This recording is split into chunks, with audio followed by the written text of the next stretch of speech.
வாழ்க வளமுடன், வாழ்க பல்லாண்டு. எல்லாரும் எப்படி இருக்கீங்க? நான் ரொம்ப நல்லா இருக்கேங்க. இன்னைக்கு நம்ம பார்க்க போறது சாதாரணமா சிம்பிளா எல்லாரும் செய்யக்கூடிய ஒரு கத்திரிக்காய் பொரியல் தாங்க. அதுல ஒரு சின்ன விஷயங்கள் 2-3 ஆட் பண்ணா அதோட ஃப்ளேவரும் கலரும் டேஸ்டும் எப்படி நல்லா இருக்குன்னு சொல்லிட்டு அதை தாங்க நம்ம பார்க்க போறோம். கத்திரிக்காய இப்படி கொஞ்சமா காம்பை விட்டுட்டு இது மாதிரி 4 கீறி எடுத்துக்கலாங்க. எடுத்துக்கிட்டு அதை நம்ம அது கருக்காம இருக்கிறதுக்கு தண்ணியில போட்டுடலாங்க. இந்த தண்ணி அரிசி கழுவுன தண்ணியில போட்டீங்கன்னா இன்னும் நல்ல கலரா இருக்குங்க, கொஞ்சம் கூட மாறாது. அது இல்லாம அரிசியை முதல் தடவை கழுவி அதை கீழே ஊத்திட்டு 2வது தடவை தண்ணி எடுத்து வச்சுக்கிட்டு அது நம்ம சமையலுக்கு எல்லா விதத்துக்குள்ளயும் பயன்படுத்தினா அது ரொம்ப நல்லது, நம்ம ஹெல்த்துக்கும் நல்லதுங்க. அடுப்புல வானலி போட்டுடலாங்க.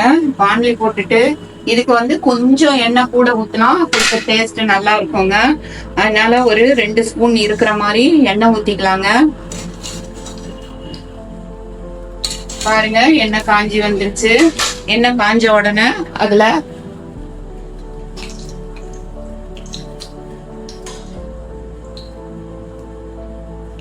கடுகு போட்டுடலாங்க. கடுகு பொரியறப்ப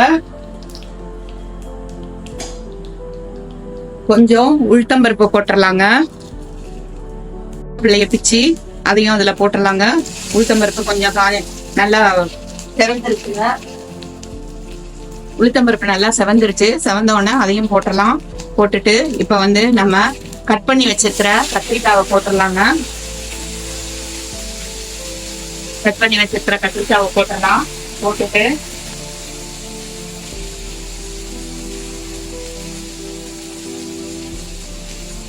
அதை லைட்டா 2-3 தடவை ஃப்ரை பண்ணிக்கலாம்.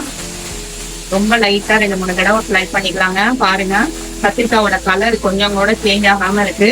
அதுக்குதான் சாதம் கழுவின அரிசி கழுவின தண்ணிய ஊத்தணும் அப்படின்னு சொல்லிட்டு சொன்னாங்க. இப்ப இதுல கொஞ்சம் மஞ்சத்தூள் போட்டுக்கலாம். அதுக்கப்புறம் கொஞ்சமா தண்ணி ஊத்திக்கலாம். கத்திரிக்காய் வேகிறதுக்கு கொஞ்சமா தண்ணி ஊத்திக்கலாங்க. சும்மா புளி தண்ணி சும்மா ஒரு 2 ஸ்பூன் இருக்கிற மாதிரி ஊத்திக்கலாம். கத்திரிக்காய் ரொம்ப புளிப்பு பிடிக்காதுங்க. கம்மியா ஊத்தினாவே புளிப்பு தன்மை தெரியும். அதனால சும்மா 2 ஸ்பூன் இருக்கிற மாதிரி புளி தண்ணி ஊத்திக்கலாங்க. ஊத்திட்டு இப்ப இதை மூடி வச்சிடலாம்.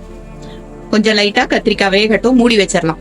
கத்திரிக்காய் பாருங்க, சூப்பரா வெந்து வந்துருச்சு. கரெக்டா 10 நிமிஷம் போதுங்க. மூடி வச்சு நம்ம தண்ணி தெளிச்சு மூடி வச்சிட்டோம்னா அவ்வளவு அழகா வெந்துருங்க. இப்ப இந்த கத்திரிக்காயில நம்ம கொஞ்சம் உப்பு போட்டுடலாங்க. கொஞ்சமா உப்பு போட்டுடலாங்க. உப்பும் கத்திரிக்காவுக்கு உப்பு புளிப்பு எல்லாமே கொஞ்சம் கம்மியா தான் பிடிக்கும். சாதாரணமா நம்ம போடுறதோட கம்மியா தான் போடணும். அப்ப கரெக்டா இருக்குங்க. உப்பு போட்டு கலந்துடலாம்.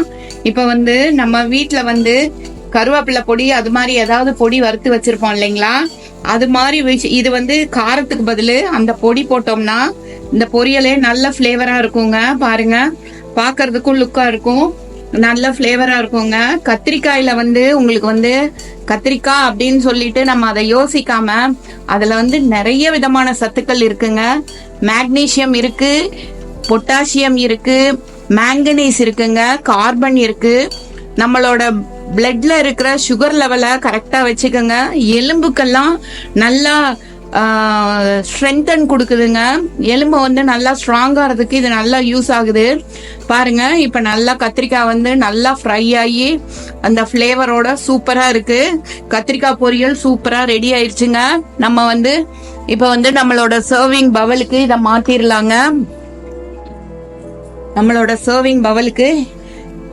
இதை மாத்திரலாங்க. எவ்வளவு அழகான கலரே சுத்தமா கொஞ்சம் கூட சேஞ்ச் ஆகாம அப்படியே நம்ம எப்படி போட்டோமோ அதே ஸ்டேட்ல நம்மளுக்கு கத்திரிக்காய் வந்திருக்குங்க. சூப்பரா பொரியல் ரெடி ஆயிருக்குங்க. எல்லாம் இதை ட்ரை பண்ணி பாருங்க. தேங்க்ஸ் ஃபார் வாட்சிங் அவர் கிராண்ட்மாஸ் கிச்சன். வாழ்க வளமுடன், வாழ்க பல்லாண்டு.